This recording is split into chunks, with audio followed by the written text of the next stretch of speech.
Bonjour! Aujourd'hui, à l'émission Culture Active, on se trouve au salon de médiation du Centre d'art Jacques et Michel Auger pour découvrir mon projet Sur la piste du merle bleu.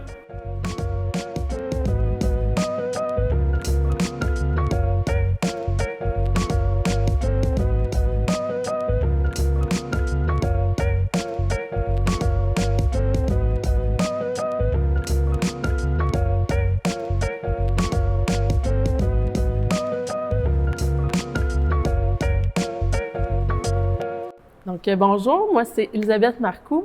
Je suis photographe, documentaire et réalisatrice. Je travaille notamment aussi comme réalisatrice à la télé communautaire des Bois-Francs. Puis, moi je viens de Saint-Ferdinand, j'habite maintenant à Tinwick. Puis avant de commencer à faire un peu de la vidéo puis tout ça, j'avais un parcours en travail social. Je m'intéressais beaucoup à l'humain déjà. Puis à un moment donné, j'ai décidé de vouloir faire des vidéos pour sensibiliser sur des enjeux sociaux, environnementaux. Puis là, j'ai été faire de la photo à Matane, j'ai étudié en photographie là-bas. Puis après ça, j'ai découvert qu'il y avait un programme de documentaire à Rivière-du-Loup. Donc j'ai poursuivi mon chemin dans le Bas-Saint-Laurent jusqu'à Rivière-du-Loup pour, c'est ça, apprendre le documentaire, puis mêler ça avec mon approche humaine. C'est après ça que je suis tombée sur la télé communautaire, puis je trouvais que ça mariait bien mes intérêts. Puis à travers ça, je fais tout plein de projets, comme le projet aujourd'hui sur la piste du merle bleu.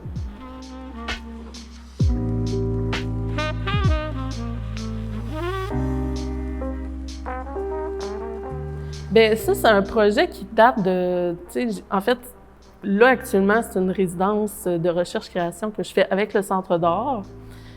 J'ai commencé ça à l'été 2025. Mais, en fait, ce projet-là, ça fait plusieurs années que je le réfléchis. Parce que moi, je viens de Saint-Ferdinand, mes parents ils avaient un terrain sur le bord, proche du lac. Puis, on avait, quand on était jeunes, on avait un terrain en arrière.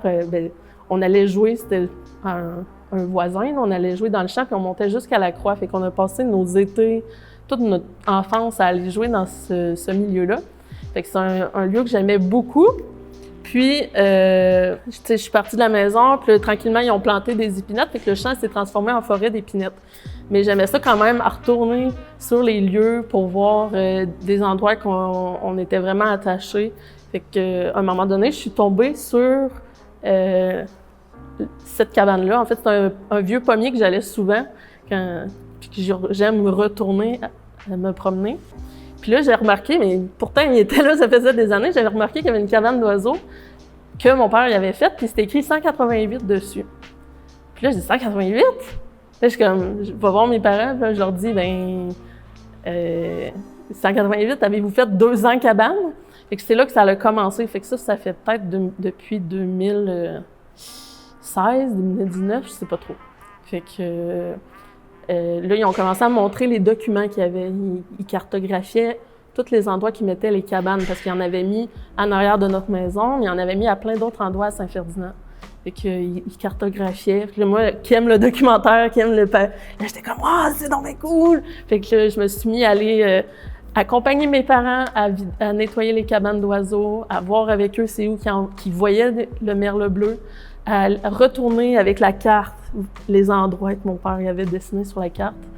Fait que c'est comme ça a commencé. Puis là, j'essayais plein de choses. Mon père, il vidait, à chaque printemps, il vidait les cabanes d'oiseaux. Fait que là, j'étais allée avec lui. Puis là, je photographiais tous les nids. Comme lui, il notait, bon, il y a eu 3 œufs qui ont éclos, il y a eu 2 œufs qui n'ont pas éclos. Fait qu'il notait ça. Fait que là, moi, je me suis mis à essayer de faire un peu comme lui, comme ma mère aussi, en fait. Fait que là, je dis, je vais photographier, moi. Fait que là, je photographiais, je notais, puis je le suivais. Fait que ça a été le début de l'aspect merle bleu, c'était comme un prétexte. Ça a commencé à me questionner sur... j'ai élargi ça, en fait, finalement, au territoire. Parce que, oui, il y avait le merle bleu, les cartes, les autres endroits que mon père avait déjà installés, les cabanes d'oiseaux. Mais finalement, je me rendais compte que j'avais un lieu qui était plus affectif, que je tenais vraiment beaucoup, puis c'était ce lieu-là que j'avais envie d'explorer. j'avais toujours un peu ce projet-là. À chaque printemps, je retournais sur les lieux, puis je me disais « Ah, puis qu'est-ce que je pourrais faire? » Puis là, ma pensée, elle a cheminé un peu à travers toutes ces années-là, et elle continue, et elle continuera encore longtemps. Je pense que c'est un projet de plusieurs années dans mon esprit. Fait que là, le Centre d'art, ils m'ont contacté. Fait que là, je me suis dit, OK, go, je me concentre là-dessus. Puis, je me suis mis à me questionner sur en fin de compte, je m'étais pas vraiment rendu compte que mes parents mettaient des cabanes d'oiseaux, mais je me suis mis à me questionner, y a-t-il des choses que j'ai retenues quand même de ce geste-là, du mode de vie, des valeurs que mes parents, finalement, dans lesquelles on a grandi, comment ça m'a construit comme personne, comme identité, comme qu'est-ce qui était important finalement pour moi d'avoir grandi dans ce milieu-là, dans ce contexte-là que mes parents avaient, eux, leur terrain, ils voulaient mettre des arbres pour les oiseaux, ils voulaient mettre des arbres fruitiers. Fait que je me rendais pas trop compte, eux, c'était ça qu'ils faisaient, mais je grandissais dans un milieu de nature, ils respectaient les arbres beaucoup. Donc, je me suis mis à réfléchir, c'est quoi que mes parents ont réussi à me transmettre. Fait que je suis repassée à travers des archives familiales, des archives locales. Je suis allée retourner sur des lieux pour photographier, voir l'évolution. Puis j'ai même retourné dans des vieilles photos que moi j'avais faites depuis que j'ai commencé à faire de la photo. J'ai essayé de construire quelque chose pour montrer justement notre lien de notre famille avec la nature, avec le territoire. Puis à travers ça, les oiseaux justement. Puis en fait, les oiseaux, c'était un prétexte. Le merle bleu, les cabanes, c'était vraiment un prétexte pour prendre ce temps-là d'aller... Même chose, mon père, de prendre le temps d'installer des cabanes, puis c'est un prétexte pour observer la nature, prendre le temps.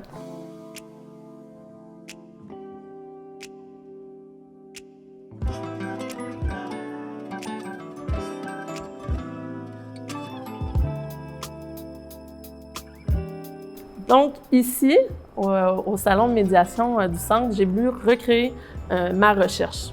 Amener les gens avec moi dans ma recherche.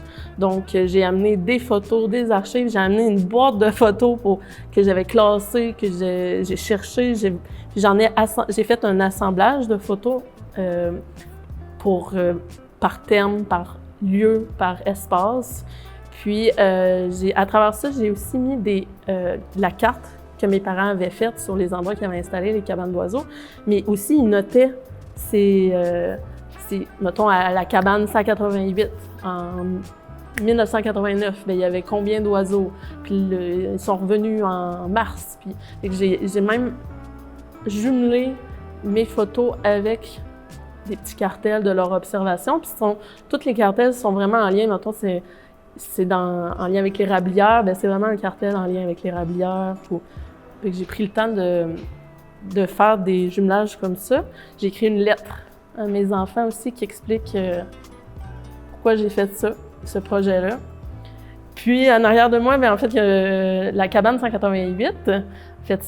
En fait, c'est cette cabane-là que j'ai trouvée sur le Vieux Pommier qui m'a donné l'idée de faire ce projet-là. Puis pourquoi qu'elle est là? En fait, j'ai pas arraché la branche. C'est quand j'ai commencé la résidence, j'étais retournée sur le lieu. Je le photographie depuis des années, cet arbre-là. Puis la branche était tombée. Fait que je l'ai laissé là tout l'été, tout l'automne. Puis avant l'hiver, je dis bon, je l'amène ici. Fait que la branche avec la cabane 188. J'ai aussi tout rassemblé des petites archives familiales dans une lunette rouge je voulais créer l'effet que je cherche quelque chose avec la carte à mon père, que je pars en expédition, dans le terrain de jeu que j'allais quand j'étais petite. Mais là, ça s'est transformé, c'est rendu une forêt d'épinettes, mais à travers les archives familiales, je cherche, comme mes parents cherchaient les oiseaux. Après ça, il y a quelques objets en lien avec la nature que j'ai récoltés dans mes marches. Puis, il y a des photos aux fenêtres aussi que je voulais tester, voir avec la lumière, vu que c'est de la nature. Puis aussi, un bel espace derrière, c'est les arbres. Fait que j'avais envie de mettre ça en relation. Puis, une grosse partie, c'est des verbatims aussi que j'ai faites Avec des verbatims, c'est des... En fait, j'ai fait des entrevues avec mes parents, ma famille, puis c'est tout noté qu'est-ce qu'ils ont dit. Puis là, je sélectionne les extraits que je trouve intéressants pour éventuellement une deuxième étape au projet. Fait qu'il y a ça ici. Puis ce qu'il n'y a pas, c'est que j'ai fait aussi des entrevues vidéo avec mes parents. Je les ai accompagnés filmer le merle bleu. Puis on les entend jaser en arrière de leur observation. Fait que ça, tout l'aspect vidéo que j'ai pas présentement et audio aussi, j'ai enregistré les chants des oiseaux dans le jardin de mes parents. J'étais allée me promener dans la cédrière à côté, le bruit des arbres qui craquent. J'ai plein de sons, mais c'est pas... ça sera dans une phase 2 de tout ça. Ouais.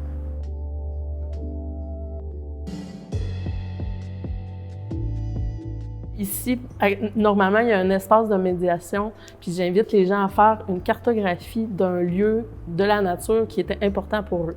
Parce que je voulais un peu reproduire ce que mes parents, eux, ils faisaient, ils cartographiaient. Puis, c'était aussi pour, en lien avec le concept de l'amnésie environnementale, c'était pour contrer ça. Parce que de génération en génération, on perd des références sur l'environnement, puis tranquillement, on oublie. On oublie, on n'a pas les mêmes quantitatifs, qualitatifs, etc. Par exemple, mes parents eux disaient « Hey, il y en avait des hirondelles, il y en avait des hirondelles! » Puis, ouais, ben moi, il y en a, mais tu sais... Fait que c'est ça que tout mon projet, c'est un peu de contrer ça, l'amnésie environnementale, d'explorer ça à fond, de voir qu'est-ce que mes parents m'ont transmis. Puis, les gens sont invités ici jusqu'au 7 mars à venir faire leur carte, à venir visiter, regarder mes photos, lire les verbatims. Voilà, ça ressemble à ça un peu mon projet sur la piste du merle bleu.